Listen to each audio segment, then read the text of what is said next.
Aaron Brown, ABSeattle, here with Peter Benjamin. Hi. Welcome to the show. I have known Pete for a while now. Haven't seen you for a while. Peter was in one of my favorite bands in the city called Edison. Then he went to the Sammy Steele Band. Then you are now just putting out your sophomore album, The Victorian. True. It's the sophomore record. When did you start writing new material for this album? Mostly, there's one song at the last song, which is called We Decay in Stages, is actually a song I wrote back in the Edison days. So it's definitely the oldest song. All the other material is sort of probably written in the last year or two. So, and in the interest of accuracy and full disclosure, that and this is something I suppose we'll cover organically as we move through the interview, but it's 6 out of the 9 songs are really about the same thing. And so when you listen to the record, you start to get a sense of what it's not a concept record, but it is sort of an expression of very much the same. It's a very first person sort of expression of, an experience. Okay, because I was listening, I took a little road trip last week, listened to the album. It's very, I don't want to say, it's not Americana, but it's kind of has an alt country feel. Something you're driving through mostly the country, mountains and stuff. How did used to be indie rock, not used to be indie rock, but how the transition from that indie rock thing go to what you play now? Or how did I get from like the Edison sort of dark and brooding alternative indie sort of Radiohead-esque inspired to a little lighter fare? So 4 years playing in a band, the Sammy Steele Band, that I sort of dubbed Northwest Country Alternative, because we tried to brand it in a way that made it different, and it was different from the Nashville stuff, which, if you're cool, you don't like the Nashville stuff, right? The mainstream country, which I'm not saying I'm cool, but I don't really like mainstream, sort of top 40 country. There are things about it that are interesting that I appreciate, like the production, but playing in that band sort of opened me up to being a country guitar player, at least in the most basic sense. And then even before that, I was listening to Ryan Adams, which is sort of my gold standard for alt country. Okay. To me, Ryan Adams is the alt country. Or Ray LaMontagne. My Morning Jacket is a little bit more southern rock, but that's sort of where my influence came. In the latter days of playing in a band like Edison, I sort of ideally wanted to push it in that direction more and more. But then after Edison stopped doing their thing, I did the first record, and which was sort of an attempt at, sort of a self-produced sort of alt country thing. And this is a little bit more higher level of production, and sort of an extension of that starting off point from the first records. And you have that sweet Telecaster. So and you got that helps that little twang in your music. Yeah, exactly. So, why not do it? Where did you record this album? The Victorian was recorded at London Bridge Studios. Which is funny because we've done a few shows now, and literally more than half everybody that we've done has recorded at London Bridge Studios. That's cool. Is there a reason? Everybody says this because it's the best, but is there a reason that you chose London Bridge to do this? More than one reason. The first is that the engineer that I work with at London Bridge, Justin Davis, which he and I just have a really good relationship, sort of professional. We enjoy sort of the same recording process. We have sort of the same headspace as far as, working through a 15-hour recording day, and we get along really well in that environment. So, and he actually toured with us doing live sound with the Sammy Steele Band, so that's how we sort of met. We did the Sammy Steele record at London Bridge, and I wanted to, as far as why, other reasons, London Bridge is just a great sonic environment. The room is just really unique, and you can hear that in the old Pearl Jam and Alice in Chains stuff, the Temple of the Dog record. You can hear that room, and it's a very distinctive sounding room, and I think some of that character made it onto the record. So there's a lot of things going on that record too. Yeah. I every time I listen to it, I hear different parts. There's some whistling keyboards. There's acoustic guitar, electric guitar. I think there might be some other things in there. There's organ, yeah. There's Wurlitzer piano. There's grand piano, and sort of a honky sounding upright piano, all sort of swirling in and out. And the thing about, because I'm not like a legit piano player, but when you study at university, they make you learn the basics of piano. So I can sit down and sort of develop a part as a keyboard player, and so that's really what's happening on the record, is just textures and sort of little phrases that happen, but no like ripping, like keyboard parts. Yeah, that's not what it's about. But it sounds very thought out. I mean, it's not like you went in and said, I think we should maybe do this. It sounds like maybe you mapped everything out before you even went in. Or am I wrong? A little bit. The songs were written in a way that most songwriters write songs, which is sitting at home with one instrument and just, oh, this is cool, and then when you get into a studio environment, you have all these different tools at your disposal, and so you can start adding to the basic foundation of the song, and just, I'm going to put this there, like Bob Ross. Just a happy little clown, happy little organ. So. Who played on this album with you?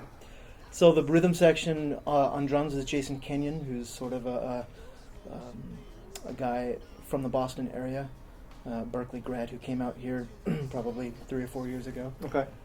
Very just groovy, sort of very compositionally oriented player, which is really nice when you're hiring someone to come in and play your music. He's the kind of player that brings whatever is necessary to the music, and he's very thoughtful. And he's been playing pretty much all the band shows with me since then. So, the bass player that recorded on the record is Jeff Leonard, he's actually a Tacoma guy, but he's one of these guys that plays. He's always on the road. He tours with Vicky Martinez and the Clumsy Lovers, so like heavy touring acts. Okay. So but his style is he's a very sort of groovy R&B sort of Motown feel with everything he does. And so if you listen to the record, you can hear not only a good feeling bass line, but there's also so much nuance and so much sort of compositional thought that goes into what Jason and Jeff did with the music. Mm-hmm. And it really, as you know, in the studio, when you get finally to take a song and add those foundational elements onto them, it's like that's when it starts to feel real, and it starts to feel like it's a real song now. Yeah, it's kind of like a painting. Just keep on, right. Not to sound like a douche, but you keep on adding stuff onto the bass, and it becomes something. Yeah, and so my experience when we first did there were 2 main sessions where we did the album essentially in terms of the rhythm section. We did in 2 chunks. We did the first 4 songs, and then we did the second 5. And so the first 4, those days were really for me the most exciting, because even though I had days where I had my free reign days where I could get in and just sit on an organ all day long, or just sort of contemplate the next thing that had to happen for a song, but the rhythm section experience is different because they're in there playing bass and drums, just playing through whole takes. So it's like, it's sort of, you get to rock a little bit more during those takes, and that's to me the most rewarding, because I don't have to do anything, and I get to hear the songs sort of come alive in a way that they haven't yet before. So it's fun. What song are you most proud of? I'm sure you're proud of all of them, but like if one song you're like, this is the one that's my baby, I love. Well, obviously, yeah, all for different reasons, but I always intended the opening track, the Victorian, to be the song that sort of defined the record. And so it's the title track, it's the first song, it's the song that sort of introduces the listener to what's going to happen on the record. Mm-hmm. Not only sonically and instrumentally, musically, but also lyrically, like I talked about. The lyrics are all a first-person, sort of expression of basically an emotional experience. So I would say, I don't know if it's my favorite, but I would say that song or the second track, Born to Love, are sort of the definitive tracks on the album. So. You've been doing a lot of solo shows for the last few months. Thinking about going on a tour, putting a band together and heading out west to East Coast or anything like that? right now, the band that I have, which includes Jason, who I talked about, and then various different bass players, and then a keyboard player. We have done a couple of shows, and we're going to do some more traveling over the course of the rest of the summer, August and September mostly. And so, mostly in the Northwest area. We don't have any plans to get as far as the East Coast this year, but definitely next year, and then maybe sort of a West Coast thing.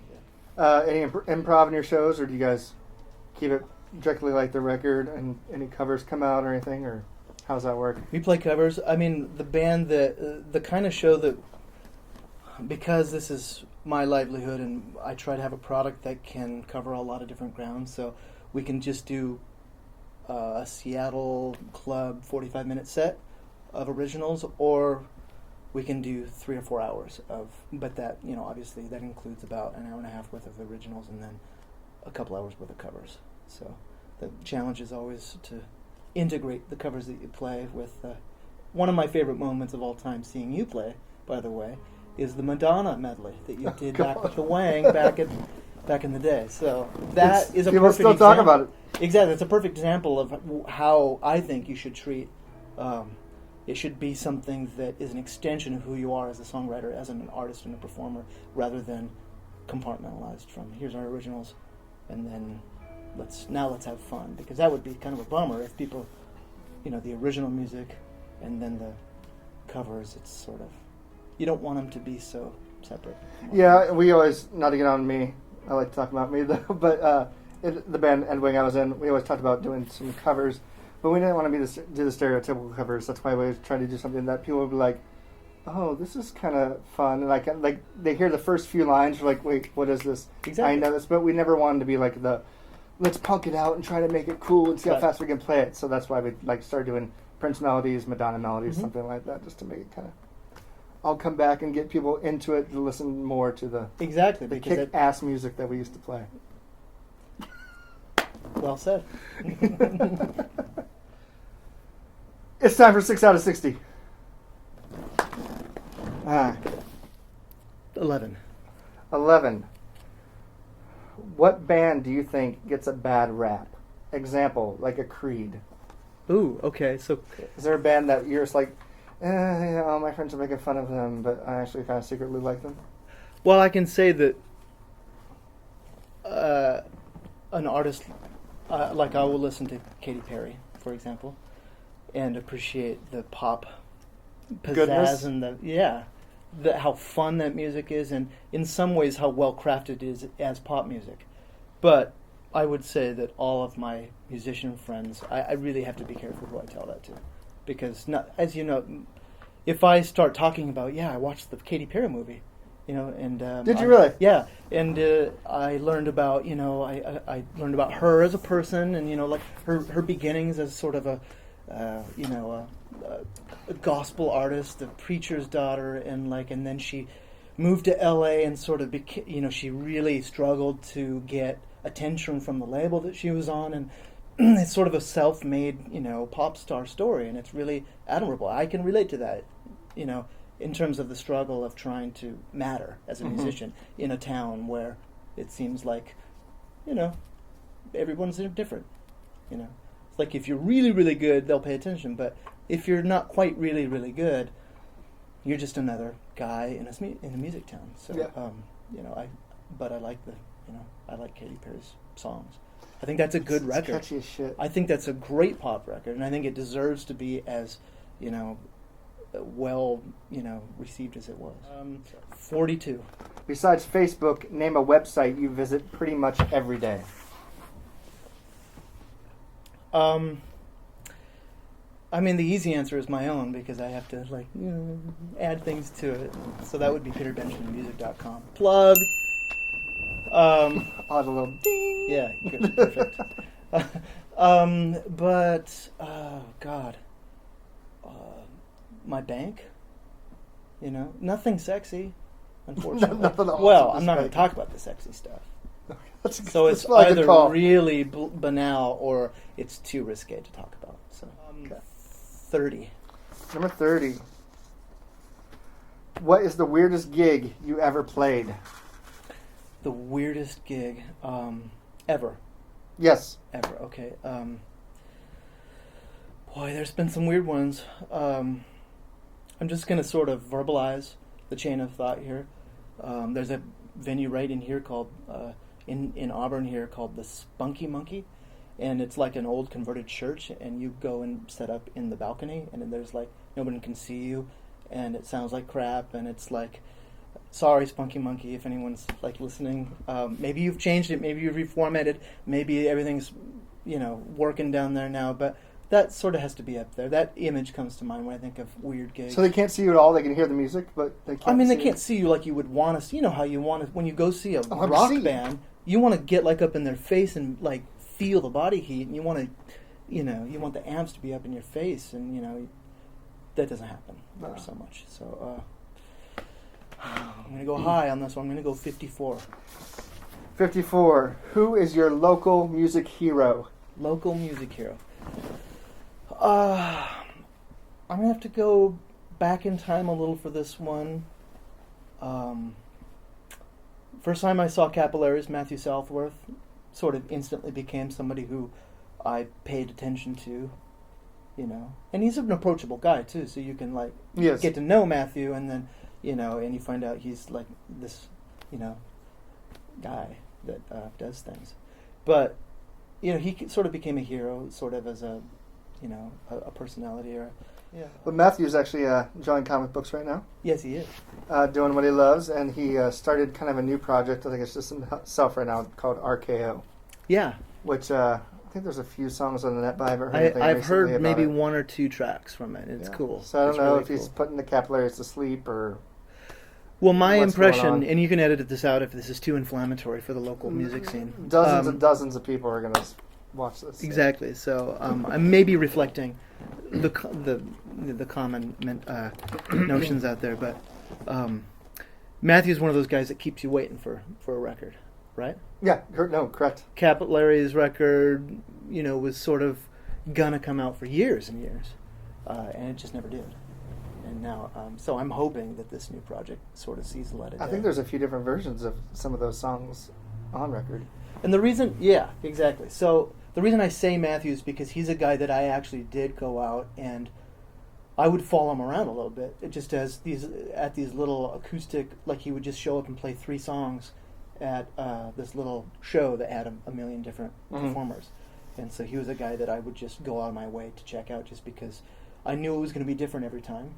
He was a guy that had enough, sort of confidence in what he did to even, and I hate to make it sound this way, but to just go out and if it sucked, it sucked. But he tried things, and that's sort of, he's an example of a guy that, it sort of tells everybody it's okay to go out and be a little risky and sort of just do something. And then if it doesn't work, it's rock. It's rock music. It's rock and roll. Yeah. He's a good guy. 3. Stephen Colbert or Jon Stewart? Colbert. Colbert? Yeah. Any special reason or just the quirkiness or what? Probably just because I think Colbert is... I think he's a little bit more nuanced and subtle with what, if any, statement political that he might be intending to make. So you think there's a liberal agenda? And that's fine. I think both of those guys, and I don't know what they're implying on their shows is really what they feel or not. I sometimes think that the guys that are paid to be opinion guys, op-ed guys, it's a lot of it could just be an act. Whether they're on the right or the left, it could just be what's going to be the most entertaining, the most provocative. So I can imagine that, but I think Colbert doesn't get caught in the, well, what are you saying, Jon Stewart, sort of quagmire as much. I feel like he floats above it a little bit more effectively, whereas Jon Stewart tends to have to defend himself more, and to me, that's an indication of who's the better comedian. Again, I'm not trying to insult Jon Stewart, I'm just saying, if the intent of comedy is to just make people laugh and not take too seriously what might be the political or philosophical or commentary undertones than the guy who doesn't get questioned as much, but who has still all that subtle communication about, what he might be implying. I think Colbert does it masterfully. Okay. 27. 27. Did I already say? Do you believe in Bigfoot or aliens? And is one more realistic than the other? I like this question. I know, it's delicious. Yeah. I think it's possible remotely, but I think it's conceivable that we'll discover some sort of mammal species that was previously undiscovered. Whether or not that'll turn out to be what people have claimed to be the Sasquatch or the Bigfoot or the Yeti or the abominable snowman, we can probably still debate that, but I think it's intellectually slightly more permissible to have space for the existence of an undiscovered species out there, even though it seems improbable. Because if it's a large mammal creature, it would seem almost impossible that they haven't been documented in some real way, which, let's face it, they haven't been documented in a real way. We've got footprints, but there's no way of really knowing if it's a real animal or if it's a fake or whatever. So we've got videos, but, the most famous one where there's like 10 seconds of the guy that's sort of, and they analyze it with all the computer, aided sort of things, and they say, well, according to this gait, the hip structure of this, it couldn't be man, it couldn't be a guy dressed up in a monkey suit, it has to be a primate species. Okay, I mean, that's not proof. Okay, so, however, I think it's more likely that Bigfoot, as it were, is possible. I think the aliens phenomenon, I think it's almost at the level of intellectual absurdity to insist that aliens have some sort of interaction with human civilization. Even though we could wake up someday and Obama could be on the TV shaking hands with the leader of the alien race and said, we have now decided that it's time to share the secrets that we've been sort of in back rooms talking about. How are the people of the world going to accept this? What will it do to our notions of our place in the universe, our notions of God? It's surely going to redefine all of them, and it could even lead to horrible catastrophes. Yeah, panic. So, maybe the part of me that doesn't want to see global panic and catastrophe as a result of the alien revelation wants to say that it's far less likely that they exist than a Bigfoot. Because if we discover Bigfoot, it'll be on the news for a few months, but it's not going to turn out to be like, because where's God in this? God is indifferent when it comes to a hidden species of mammal. Not so with aliens. True. Anyway. All right. Well, I want to thank you for being on the show. It was a pleasure sitting down and talking to you. Yeah, nice to see you. Thanks for watching. AB out.